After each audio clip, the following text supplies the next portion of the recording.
social media page. Again, we have for today a very special guest with us, but before I introduce her, let me just say a few words about the Alumni Association. As probably all of you know, we were established officially last year in 2019. Since then, we have been trying to organize many events for alumni and students, and we're continuing to grow. As you can see in front of you, this is our executive board with all the directors, with all the vice chairpersons, and also the presidents of the chapters we have now in Vietnam and Indonesia. But you probably all know that already, since you have joined some webinars before. I guess since we are a small group, for all of you, oh yeah, I can also introduce, sorry, I should also introduce Shreya, who is with us today. She's our co-moderator. Today, she will also be part of this conversation. I'm Bastian, I will be the moderator of this webinar. And yeah, before I give the word to our guest, let me quickly introduce her to you. If the slide continues, there you go. So Joanna graduated in 2018 with a Bachelor's of International Relations. And today she is an environmental activist, writer, speaker, and founder of My Planet, My Life, which is a blog, I believe, right? A platform for inspiration and empowered action to heal yourself and the planet, which I find very beautiful. She also serves as a global organizer of a non-profit organization called weMORI. She's also going to talk about that organization in this conversation we have here. And weMORI focuses on the protection and restoration of forests, which is definitely something we need to address the climate change and the biodiversity loss we are facing worldwide. She's also a huge organic veggie and heavy rock maniac, as you might be able to see in the back, like on the right-hand side. There are lots of pictures and posters of heavy rock bands or Japanese. Those are mainly Japanese bands, I believe. I know Joanna already since a long time. She was actually one of the first batch of the E-Track major. I know her as a very active, very outgoing, very friendly and approachable person who I believe is probably the hardest working person I've met in the past. Like she has been, like during her studies at TIU, she had so many side projects and part-time jobs, and she really knows how to, you know, independently live her life. And since TIU particularly, she has really grown into an individual who is trying to empower others and really help out with help out with climate change and a sustainable lifestyle. And I think she's just a very fascinating person, an idol, maybe a J-pop idol, let's say, for sustainability. And I'm really happy to have her here today to share a bit of her story. And before bringing you in and talking about your journey of sustainability and personal development, maybe you can tell us a bit as well of why you actually came to Japan, because you're originally from Poland.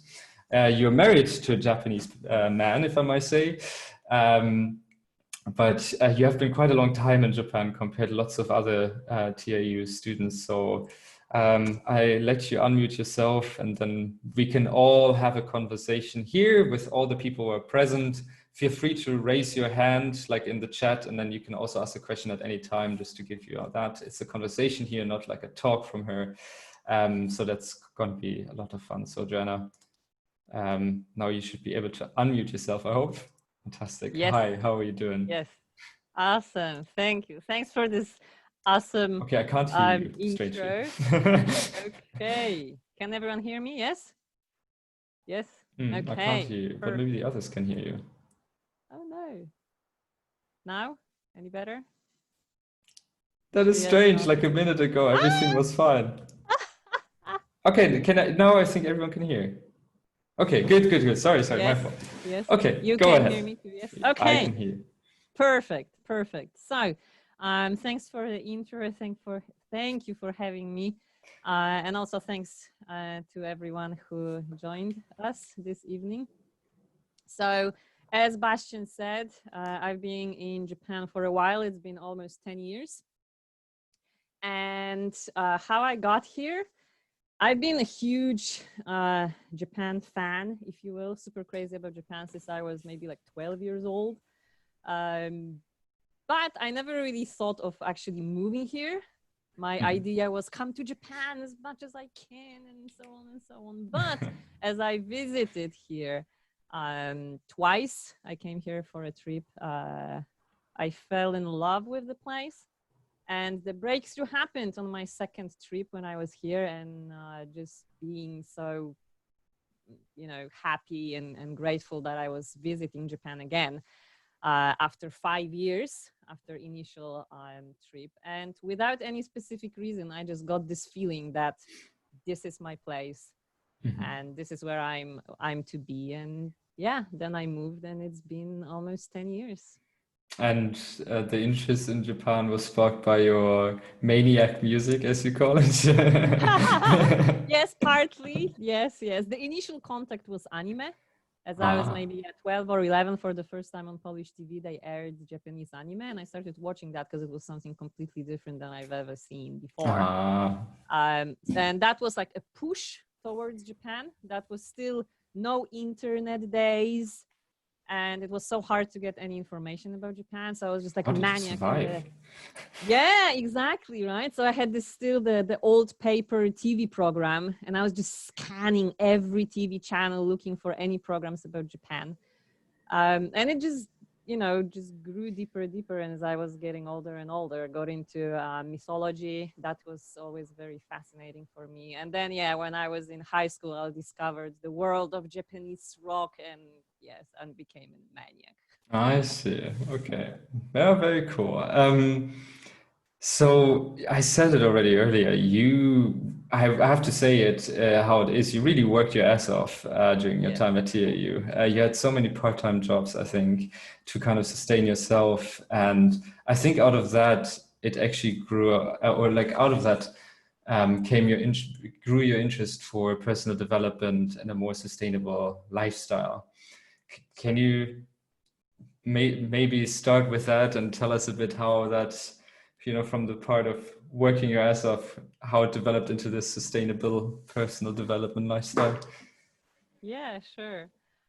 So yes, I often refer to that time as no life time. Because yes, it was, daytime classes every day, and my daily schedule was arrive to TIU, take classes. The moment the bell rang, so at the start it was always, what was that, 4 something? That's when I forget the exact time. So I had to dash from the class to catch that specific train within a few minutes after the bell to be on time to work. Quickly eat dinner, work until evening, come back home around midnight, and then repeat.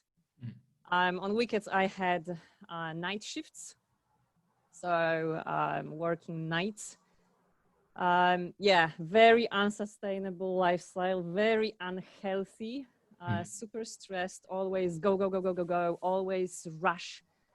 Yeah, so very much sleep deprived, terrible eating habits. I was still cooking my food, so not entirely just, eating combini food and so on.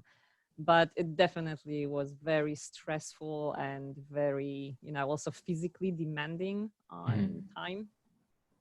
And yeah, in the midst of all that, surprisingly, because it seems like, how can you have time for, anything else, living such a way?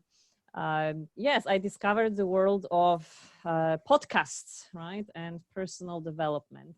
And around the same time, I also became very, very curious about sustainability and climate change. So all those things came at the end of my first year at TIU. So the sustainability part, that's where Professor Sumire Stanislawski has been super. She's really if not for her, I don't know if I would be where I am now. So, you know, every semester we're choosing classes we want to take. And I see there is this new class offered called Sustainable Society. And I had no idea what that even meant. Yeah, I looked it up in Polish, like, ooh, like it doesn't really translate. I don't know what it means.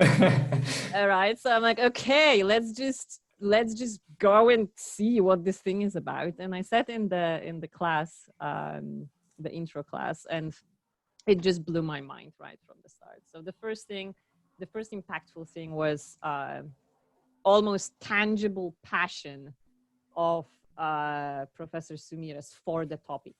Like I could tell that she really believes in what she speaks. She's there to not just be a teacher and, you know, have us, you know, memorize the content of the class, right? That's really, really important to her. And that really spoke to me. And also the fact of kind of seeing the world in a completely new way. Because before I wasn't very much aware of the issues. You know, I know global warming exists. I knew climate change exists. Like, you know, many of us, we kept, you know, we've been seeing those, you know, pictures of poor polar bears, right? That's where I was at the time. So it was really mind-blowing and terrifying in a sense to start learning more deeply about all those issues. And as the semester went, I just felt more and more interested, and I had like thousands of questions. So again, amazing gratitude to Sumire for being always there, answering thousands of my questions. After every class, I had like at least one email. What about this? What about that? What should I read? Where can I find out more? And so on and so on.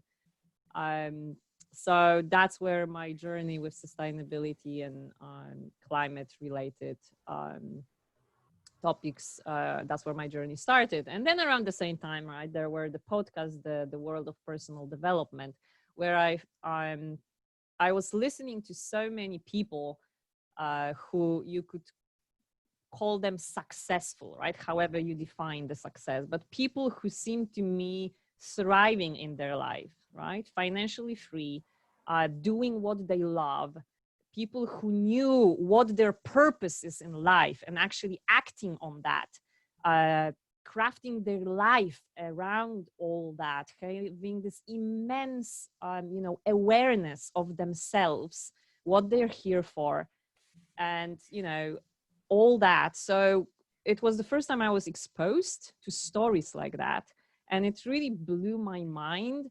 And I thought, okay, so what they're talking about is definitely something that I would prefer to be living than the life I'm living currently, right? So I became obsessed with podcasts. So my morning rides on Tobu Tojo were always podcasts. Yes, so I was really obsessed.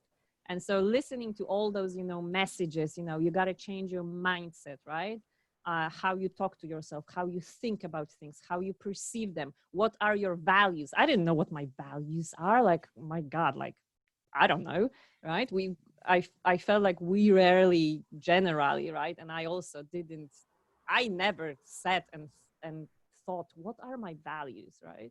So I kept hearing those things. Well, you have to know what your values are. What's your purpose? What's your mission? We hear in business, right? What is your company's mission, right? Yes, seems obvious, but what is your personal mission, right? Like, why are you even here? What are you here to do, right? So all those messages I kept, you know, hearing, you know, in my ears every single day. And it really, you know, spoke to me, and I figured, you know, I'm not living the life that I really want to live. Always go, go, go, go. Always, you know, part-time jobs, exchanging my time, right, for minimum, you know,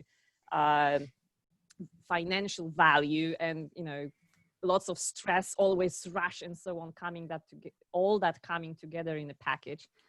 So I'm like, I should probably do what they say. And that's how it all started. That's how, yes, the change came into my life. So there have been like those back in that time. And still, they are those two tracks of personal development and developing myself, and then this passion and interest and curiosity I've been cultivating towards sustainability and environment and our relationship with the planet. Mm-hmm. So it sounds as if you have found your definition of what success is, but also what your values, what your mission is in life. Can you tell us those things a bit? Yeah. So you said something that we very often say. It's really common narrative that we find things. Mm-hmm. We find what our purpose is, right? We find, what's meaningful. And I used to think like that too. And that's very, now I feel, disempowering narrative. You don't find it.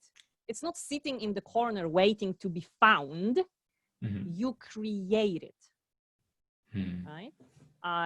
So no passion, I feel, is found. Mm-hmm. You can find something that might spark your interest, right? Just like I have stumbled upon a mysterious class, right, of sustainable society. I wasn't seeking that, right? But from there, from that initial spark of interest, I feel it's all on us. Mm-hmm. What do we choose to do with that, right? Do we cultivate that curiosity and dive deeper to find out whether that is something that speaks to us, right? Or do we say, nah, not really my thing. Okay, let's explore something else, right? So that's one of big changes. And that goes towards, mindset and also the language we use when we speak about anything, really. Mm-hmm. And sadly, the language that we keep using and keep hearing and reading is very disempowering one, where it's not like we actually are in control. Very much of it is that it's all outside of us, just like finding. I haven't found my passion. Like, what could I do? I just haven't found it, right? It doesn't sound very like, yeah, I can actually go and make it, create it, right? So yeah, that has been like a massive shift for me, that we are very much in control. And of course, it's within a set of circumstances, because there are certain things that we cannot control, the country we are born in, and so on and so on. So of course, keeping all that in mind. So yes, so I kept diving deeper into sustainability and climate change and all the issues related to that. And I felt this need to plug myself into the world, of action takers. I felt like I have to do something. I need to take action. Like I said, my world changed entirely. It's one of those things that once you know, you can't unknow. Mm-hmm. Like the world wasn't the same for me anymore. So it didn't even feel that I could live the same way from then on. Let's say from the moment, right? Let's say I finished the Sustainable Society class. So I just kept digging deeper. I kept, with the books, with podcasts, and really doing also the inner work, right? You asked about values, right? Mm-hmm. So for me, the top ones are passion, okay. Living life with passion, and so passion, enthusiasm for whatever you do. Doing things, authentically, being authentic to yourself. Mm-hmm. Whatever you do. And being in integrity with your values. Mm-hmm. Right? Oh, okay. Yes. So you can have your values, but do you really act on them? That is a whole different story, isn't it? That's a whole different story, exactly. That's where the difficult work, the real work begins, right? Once you identify what is truly important to me, right? For me, it's passion, doing things with passion, putting your all, your whole being into whatever you're doing, right? Mm. And so are you actually living that, right? That's the Mm-hmm. follow-up question, the hard part. And then, yeah, crafting your vision, your mission, right, for life. So it took me almost a year to do that. And again, right, keeping in mind my insane lifestyle and jobs and rush and all that. So yeah, my mission in life is to love and respect the planet while inspiring others to do the same. Oh, you can. I wanted to ask you if you can sum it up in one sentence, and you did already. Yes, I mean that's what the mission statement is, right? Mm-hmm. Gotta Yeah. be a sentence. Gotta Yes. be a So sentence. then again, right? The next step is okay. You defined your mission. How are you going to live it? Mm-hmm. That was another huge one. Took me again a lot of time to actually figure out. And that's where, yes, the My Planet, My Life, the platform I created, that was a reflection of that, which I wasn't happy about. I felt like, oh my God, yet another blog. And what could it possibly do in the face of climate change? So powerful, right? Blog. Yes. So, of course, like everyone, right? I was still struggling with my disempowering thoughts and narratives and so on. But at the end of the day, after months of struggling with that idea and feeling like it's not enough, it's not powerful enough, right? And things like I don't have, enough financial resources. I don't have connections. I don't have relevant academic background. All the I don't, right? And then what happens to you when you get into this rabbit hole? You just do nothing.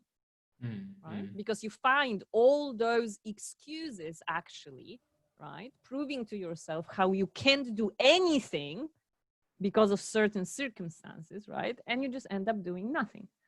So again, because of all the podcasts and all that, and I just kept hearing those messages, you got to take action, take action, take action, take action, go and do, right? Don't stay in your head forever. All right. So I was like, okay, let's just do it. Like, I don't have any better idea at this point. Blog. Okay, let it be a blog. Just go and do it. And so I did. And things really, that was a first step. And things have developed pretty widely on the way until now. Yes. So the blog is definitely one concrete example. Maybe you can tell us a bit about the blog as well, what you write about, what you talk about there. But what other concrete examples do you have of how you've kind of changed your lifestyle and your mindset? I can think of one thing already, since I see pictures of you holding up vegetables all the time on Facebook and LinkedIn. But yeah, maybe you can talk about that as well. And yeah, I encourage the others again at this moment, like if you want to speak, if you want to talk to Joanna, it's a conversation here. So just lift your, raise your hand, and then I'll unmute you, and then you can also speak with.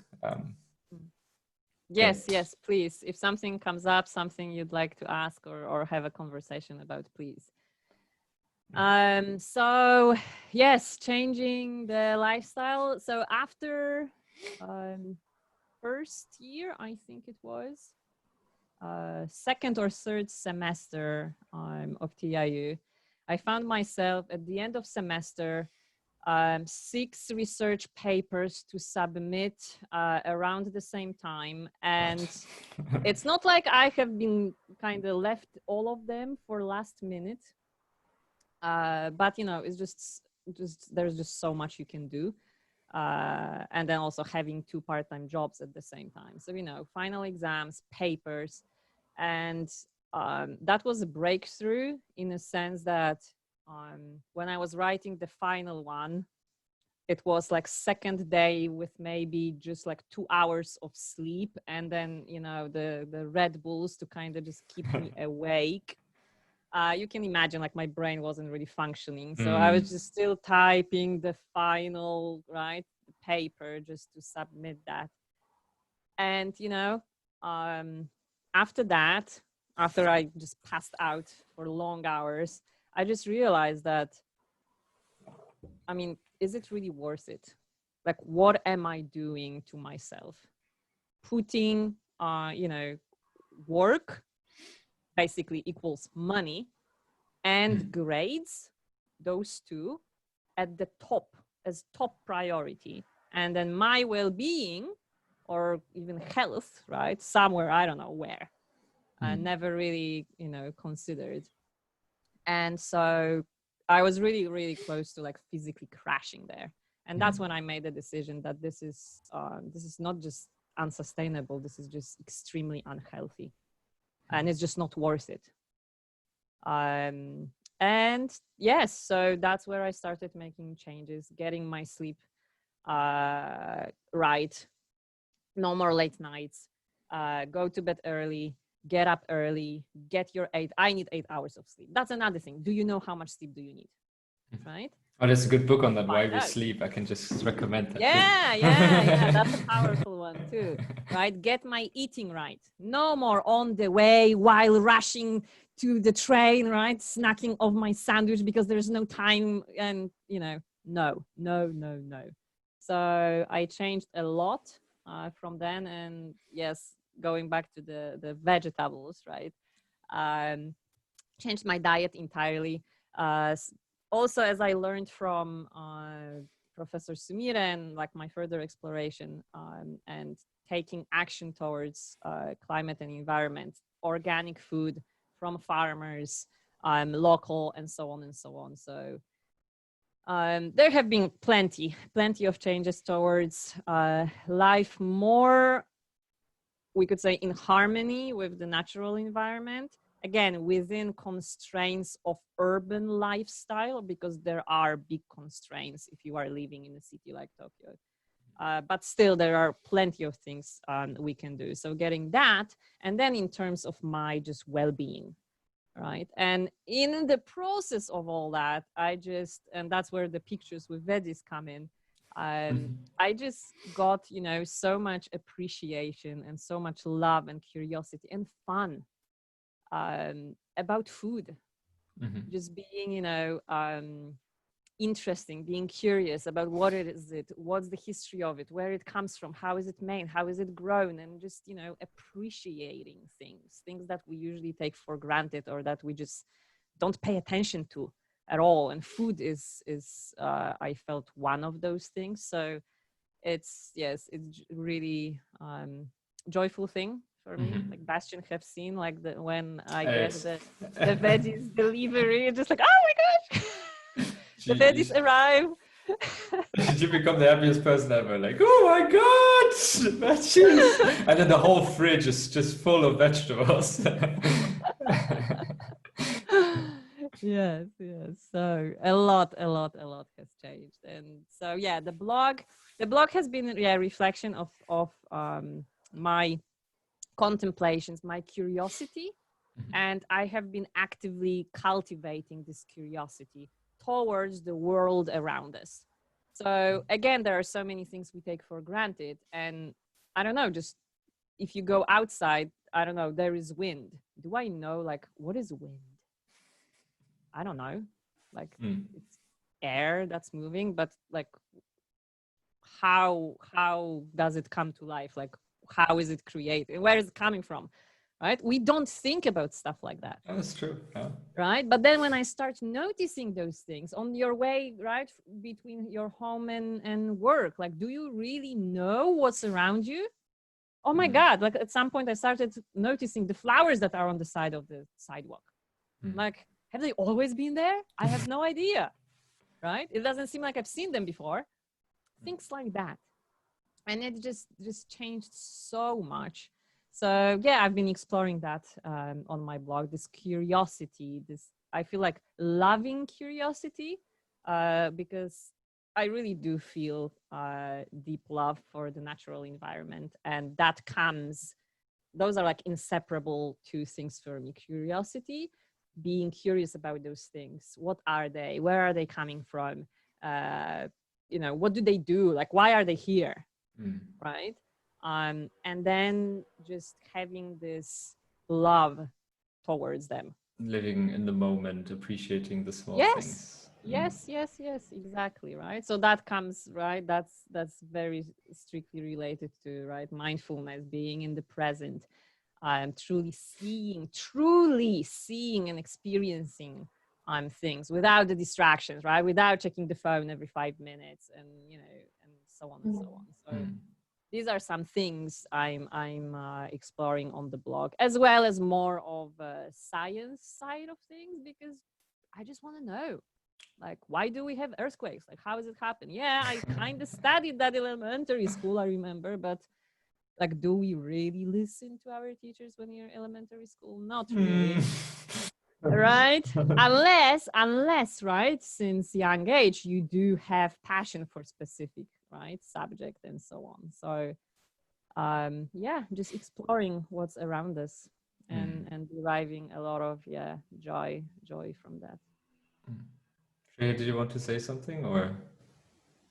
I actually have a question, Yes. Joanna. So, like, how did your journey at weMORI started? Like, how did you find them? How they find you? And how have you been involved with them? So, Okay. So weMORI has been, on the surface, you could say, a surprise, something unplanned. What I believe, and I found, again, it's something that you realize once you look back. Once you look back, you connect the dots, right? So I feel, looking back from the beginnings at TIU, and then after I graduated, I started just putting myself out there a lot, going to events, speaking. I used to be terrified of public speaking. And one has to say, I mean, you are doing amazingly here right now. And I've seen a couple of videos on social media as well, where you speak in front of Amnesty International as well, Yes. like, and Social Innovation Japan. I think there were also some Yes. kind of Yes. speeches. So you've been actually around in that field and connecting with people and building your network, right? Yes. This one concrete step you have mentioned at the beginning, like, I don't have a network, but you kind of, I don't. Instead, you now kind of switch to I don't have it now, but I'll work on it to get it, kind of. Exactly. So again, that's the narrative thing. Okay, the reality is, right, we can't lie to ourselves, right? The reality is, I don't have network, I don't have connections, I don't know anyone except Professor Sumire, right, who cares about climate change, sustainability, and so on, right? That's a fact, right? I can't lie to myself. But when I say I don't have connections, I don't have network yet, that's empowering, right? Yet, how much it changes already, right? So yeah, I just started going. I found out, Social Innovation Japan, just amazing group. Do check them out. A wonderful group of passionate people who again just tied their lives to something greater than themselves. Doing plenty of events, and I started going to those events, talking with people. At the start, I didn't even talk to people. I just listened to the presenter, and I would get out the moment they finished. Because after what, there was, the conversation, the networking. I'm like, oh, like, what do you talk about? That's something to get used to, right? Yeah, right. So, but gradually, I started talking to people, because that's what I've been hearing in my podcasts. Like, go out there, talk to people, right? Ask people questions. Don't even talk about yourself. Ask people questions. Right? You're the most interesting person in the room when you are the most interested. Yeah, I love that.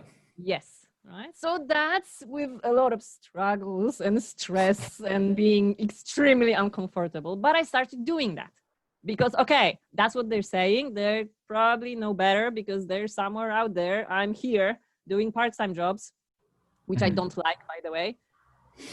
So let me try and do it, right? So that's how it started. And then, yes, months later, there was an opportunity to speak at an event to which I had to apply, answer a series of questions to present some kind of concept, idea, business, or anything in relation to sustainable development goals. And so I applied with My Planet, My Life as not just merely a blog, because I have always seen it as a platform, and blog being just the first step, a starting point. So yeah, I got selected among applicants, and that was my first public speaking, a speech, 8-minute speech in front of a room full of people, and with my, oh my God, terrible anxiety in regards to speaking in front of people. I would always get so stressed, and that I had that since I was small. So it includes all kinds of presentations at school. My hands would shake so hard, like I could never speak without notes. So I always needed notes. But it didn't really help much because my hands were shaking so much I couldn't see what I have. I thought anytime I would have a heart attack, just, oh my God. And that would start like 10 minutes before I even start. When I know my turn is coming, that's where it all would just, oh my gosh. So it's been pretty traumatic. And then at TIU, and again, Professor Sumire's class. We'll definitely make sure to share this webinar with her, right? Yeah, you've heard this so many times. Yes. Public speaking. I was like, oh my God, like I really don't want to do it. But influence with the podcast and all that, I sign up. Soon after, I was regretting my choice a lot when Sumire said, okay, so next week, everyone will prepare a speech. I will video record you. Then we will all watch those videos together and you will give feedback to each other. I thought I will die. So painful. But, you know, I learned so much. It was so extremely uncomfortable. Oh my God. But I did learn a lot. And see, again, going back to connecting the dots. Did I know that I would be doing public speaking? No. Right? No slightest idea, no plan, nothing whatsoever.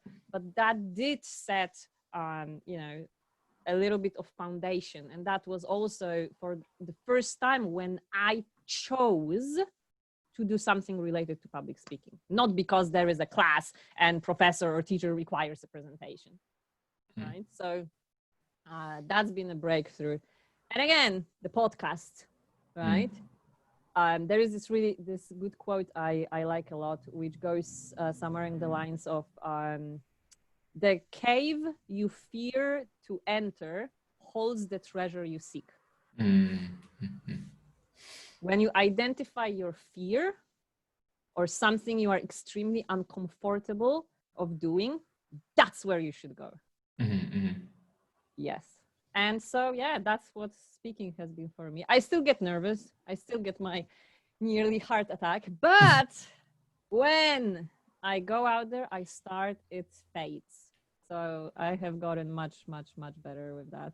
And again, just right, challenging your fears, challenging your comfort zones. And anyways, going back to Shreya's question. Right, so weMORI. Yes, because kind of long story, but it's all connected in a sense that I started putting myself out there, doing the uncomfortable things, talking to people, asking people questions, just being curious. Again, the curiosity, have curiosity for everything. It just has done so much for me. I have met so many amazing people, you know, created a relationship just by being curious about why they're here. Why did you join this event? What did you like the most? What spoke to you? And so on and so on. What are you passionate about? What are you excited about? Stuff like that. Again, those are also questions I heard from my podcast, right? Because I had no idea, like, what do you talk about with people? Yeah, so, and just by that, somehow, you know, someday you wake up and you realize, oh my God, like I have a community. I have, you know, a community of a few hundred people, right? I personally met, I have relationships with. And so many things happened thanks to that. I had so many speaking opportunities thanks to that, because someone saw me somewhere, because someone knows someone who told them about me, and so on and so on.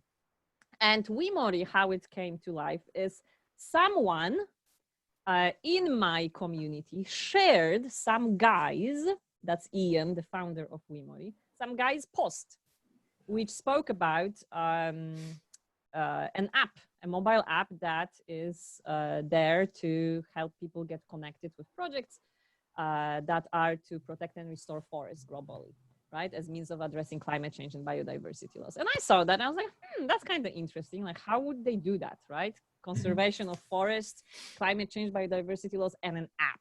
So I kind of got intrigued, and they were calling out for volunteers. And one of them was writers. So I reached out to Ian. I'm like, hey, I saw this post. Like, I don't know the guy, never met. And I'm like, I would like to hear more.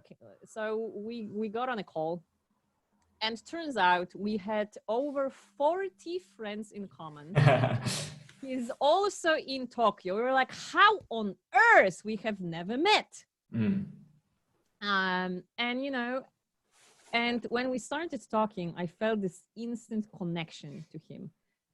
In Poland, we often say things like when you are walking something, right? I think of him as walking passion. He's not just a passionate human being. He's a passion that walks.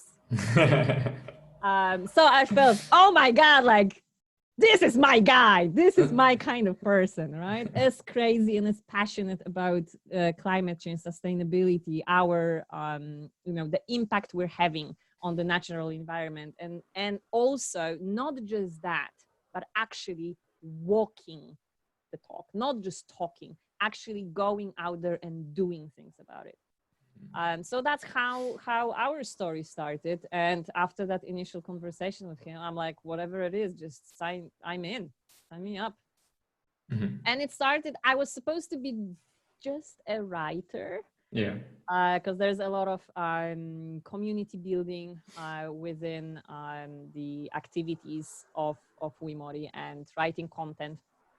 But yes, soon, very soon, I dove much deeper, and I'm doing, so we got a Kickstarter campaign because it's very new nonprofit. So I got really deep into work around the campaign, building community around weMORI, bringing people together, making connections, and also making events so that we invite people, change makers, passionate people, right? Action takers who are out there anywhere in the world, right? Since we have amazing internet, we can connect with anyone, right? So connecting with those people wherever they are, who are doing some kind of work for social or environmental good, and creating this space for them, kind of highlighting their work. So there are also people within weMORI's community have, right, it as a space where they can connect with others, where they can learn and also meet other people, because weMORI, or me, right, we are not the only people out there who are passionate about these issues and who are taking actions and having all sorts of initiatives. So I feel it's extremely important for everyone to come together. Right? So that's how it started, and that's what I've been doing with weMORI so far.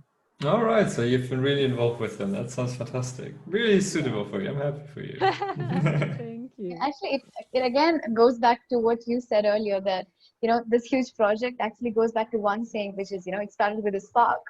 You noticing that one app, and that spark drove you to actually get involved. So I think that's great. Yeah, right. And then taking action, actually doing something, exactly, right? Following exactly. that. Yeah, that's true. So going back a bit, I'm kind of curious. So Japan, I would say, is not very much the most eco-friendly, climate-friendly country with all the packaging. Literally, I think every little bit of the food is packaged. But also when it comes to energy, when it comes to the policies they implement, I don't see it as a very climate-friendly country. Is it actually possible to live an eco-friendly and sustainable lifestyle? Is it hard? Or are there ways now to actually, I mean, okay, you are a living example of basically being able to do a sustainable lifestyle, but is it hard? Is it difficult to do that? I feel it depends how you approach it.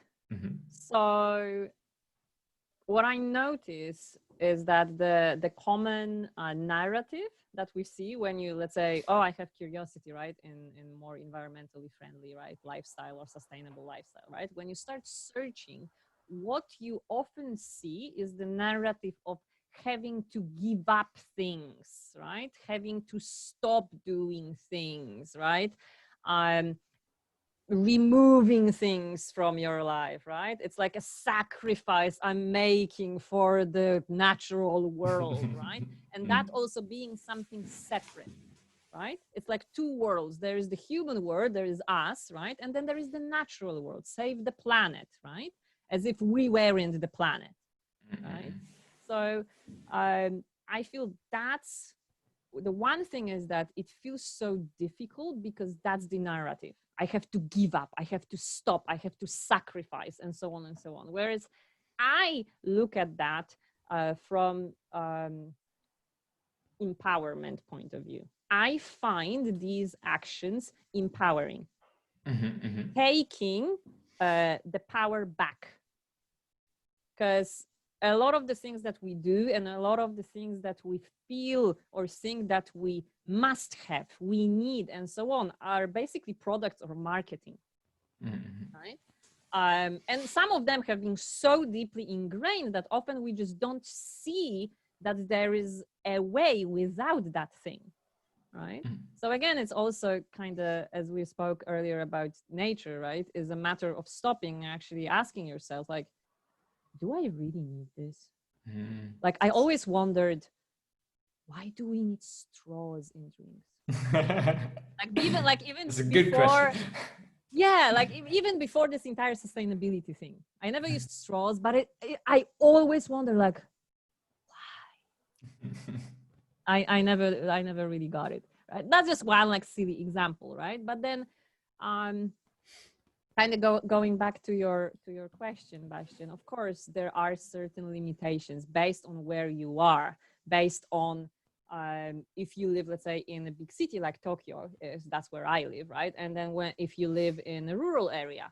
So the scope, right, the environment you're operating within is completely different. So there are sets of limitations that come with that. Another set of limitations that comes is, you know, the country. Right? Okay, Tokyo, right? Japan, and so on and so on, because different countries have, you know, care more or less about climate action, and so on and so on. So let's say if you go to England, right? If you go to Germany, even Poland, which is not really a country that's often mentioned as the, you know, oh, the environmental friendly, it's not, right? But compared, let's say, to Tokyo, right? There's so many more, you know, ways and opportunities to change your behaviors, change your habits, and so on. It's much easier in certain countries than in others, right? So like you're saying, Japan is not very much kind of behind in this entire movement in terms of what's available, especially speaking in terms of, like, you know, substitutes or finding food that's not packaged. It's hard. Yeah, right? it It is. hard. Yeah, but then again, right? How can we think about it so it doesn't become this, oh my God, like I'm going to supermarket and it's just so frustrating and it gives me stress because I'm pissed because everything is plastic. I don't want to use plastic, but I can't buy anything because everything is wrapped in plastic, right? So it just becomes just the source, right, of anger, frustration, or even disencouragement, hopelessness, or just helplessness. Like, I really want to do it, but it's just not there, right?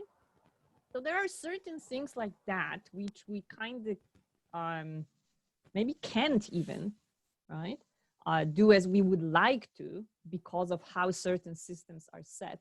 But another thing is, again, approaching it with curiosity. Okay, this is the state of matters in supermarkets, right? What can I do about it? Some people send emails or letters to supermarkets. Hey, don't you think this plastic thing is too much? Right? Again, what works for you, right? Another thing, okay, supermarkets, where else can I get food from? Where do the carrots come from? Farmers. They're the people who grow the carrots, right? So maybe there are farmers I can buy food from. And there are plenty. Do they wrap in plastic? Some do. But what if I ask, hey, can you not wrap in plastic? Of course. Haven't met a farmer, and that's how I'm getting the food I'm so excited about, as Bastian said. My Hey, you said it surprise yourself. boxes. Yes. I call them surprise boxes because the produce is local and you just can't choose what you get. And again, it has been such a source of excitement and also source of learning, because you just open the box. Okay, this is what I got today. I learned to cook so many more dishes. I became so much more creative with cooking with food and being excited about that, because there is this thing I take out from the box and I'm like, I have no slightest idea what it is. Because again, there are many farmers, and that's another kind of bonus here, who grow indigenous, real Japanese produce. Not the common thing you can find now in any supermarket in any place of the world, right? The potatoes, the carrots, the onions, bananas, right? You get the real stuff, the original stuff, right? So I learned a lot, I discovered a lot, and it's also fun.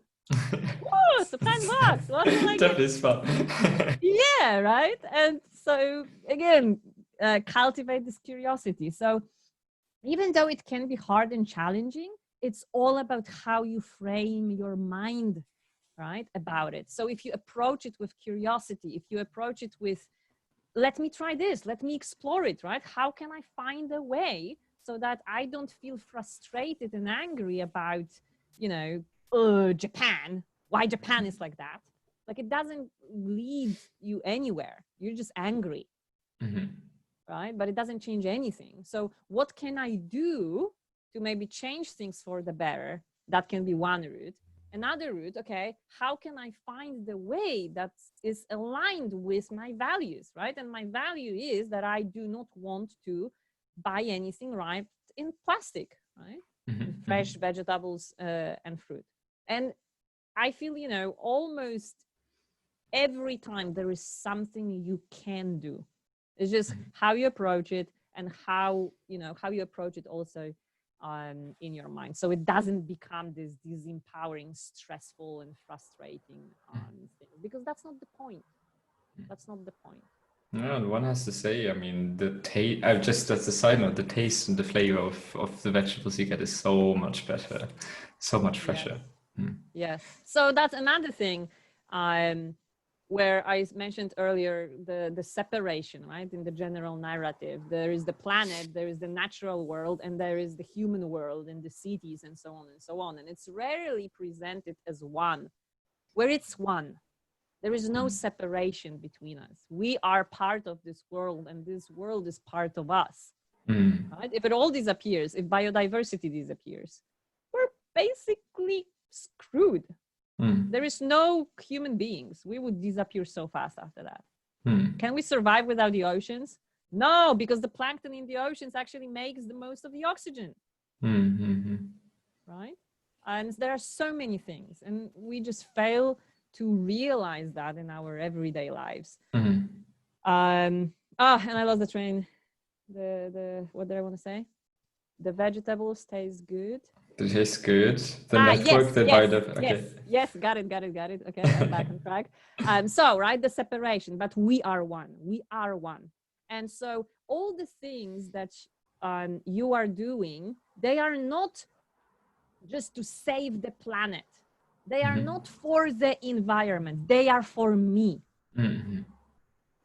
Ultimately, if you really, you know, think about it, everything, whichever way we start from, everything that is truly good for human beings, if you imagine thriving, healthy, happy, fulfilled human being, right? Try to picture that in your mind, right? Everything that is needed for human being to be here is good for the environment. If we look at it from this side, everything that is good for the environment is also good for us. Right? Yeah. That's very pretty how you said it. So we're reaching like an hour mark now, and I kind of definitely would like to hear if anyone else would like to ask some questions or talk. You can all unmute yourself now. So if someone wants to go ahead and ask something or say something, go ahead, do it now before we leave Joanna with a final message. Yes, yes. Comments, questions, anything. Okay, so maybe me, maybe not a question or a comment. I just wanted to say dobry wieczór, Joanna, bardzo miło Cię poznać, which in Polish means good evening, nice to meet you. You have a very inspiring story. I can totally relate, especially to that part of public speaking and stress. Thanks so much. Thank you. Thank you so much. Thank you so much for sharing. Is that something you're struggling with too? I did struggle in the past. Now it's better, but I know the problem. So it's good to know that I'm not alone. Yes, yes, definitely not alone. I read somewhere that fear of public speaking is actually one of the most commonly chosen, right, as the biggest fear people usually have, which is really interesting, right? Because what could possibly happen to us? Nothing, really. Right? Not really, it's just speaking, but... Yes, but somehow it's so stressful and brings so much fear in people. Yeah, yeah, Maciek, thanks. Thanks for sharing.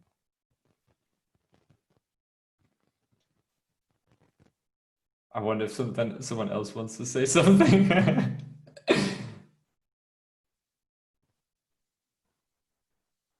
Looks like everyone's good. Tick tock, okay.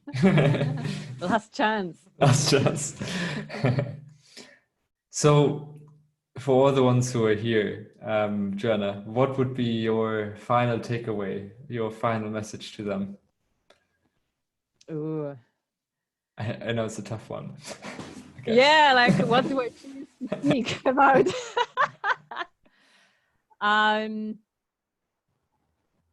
I feel that wherever you are in your life, whatever you do, whatever is that you care about, or whatever you're striving for in your life, I would just say, don't listen to that, annoying voice in your head telling you how much you suck and how you can't do things and so on. It's really hard to not listen to it, but you can do it. Don't let the fears dictate what you do in your life. If you can set that aside, because we can't get rid of that, really. Just go out there, put yourself out there, and just take action, whatever it is. Don't sit in one place, because that will never change your circumstances, where you are, and so on and so on. So whatever excites you, whatever you feel drawn to, just go out there and explore that. Cultivate that curiosity in yourself, and just keep putting yourself out there. And believe me, at some point, sooner or later, as you just keep going, at some point, things will happen for you in the most unexpected ways, in most unexpected times. They will come. But do not think of them as, oh, they'll just arrive, I don't have to do anything. No, action, action, action, action, right? Staying still won't take you anywhere, but as long as you take action and cultivate curiosity for people, for the environment around you, things will happen for you, whatever is that you're seeking to accomplish or experience in your life. So just go out there and you can do it. That was so beautifully said. I don't want to say anything else actually now anymore. We could end here. Lastly, I would like to just click on this and encourage others to definitely check out. Can you see the screen I'm sharing? Yes. Yeah. My Planet, My Life. I chose the Facebook page because it was the easiest thing, and you can definitely check out Joanna's content you can also go to weMORI. I Yes. hope that's the right page, right? Yes. To learn a bit more about the app and the Kickstarter which they just launched. So definitely both projects, very outstanding. Some hosted by Joanna Arai, I can see it here. Yes, yes. There will be tons of interesting talks coming up, and Joanna will be definitely happy to talk to you about these projects and perhaps even bring you into her world, into her network of outstanding people in Japan. So Joanna, again, thanks so much for your time. It was really lovely to have you. I want to do this again because you say that you have fear of public speaking, but you're such a natural. So it's fantastic to have you, and thanks so much for working so hard and actually, being one of the people who's trying to save the planet. Thank you so much. On the point of how natural, right, it seems to be the public speaking, it's because I'm just passionate about what I'm talking about. Yeah. Right? That's the only reason why I'm not here, looking at my notes. Oh my gosh, like, so where was I? That's it. That's the key, right? That's the key. How did you say it earlier? Walking passion. So I would say you are the walking passion. Yes, awesome. It means, right? It means I'm living I'm in integrity with my values, because that's one of my most important ones. So yes, appreciate that. Thank you for this space and for this time to share with you all what I really deeply care about, and a little bit of my story. And I really hope that it was of value for you, and there were some things you could resonate with. So yes, as Bastian said, please check my Facebook. Please connect with me. Just search on Facebook. I'm Joanna Arai. Please feel free to reach out. Let's connect. Please check weMORI. It's really incredible project created also here in Tokyo. And we are also on Kickstarter. That's where you can actually in full see all the information, what we are about. And then, if it speaks to you in any way, please share, join us, join the community. Just join the community. That's the most important. And we're on Kickstarter for another 7 days. And like I said, thank you for being here, and do connect with me, and let's stay in touch. Thank you. Thank you, Joanna. Then all of you have a good evening, and hopefully see you soon. Bye-bye. Thank you. Thank you so much. Thank Bye-bye. you. Good day. Thank you.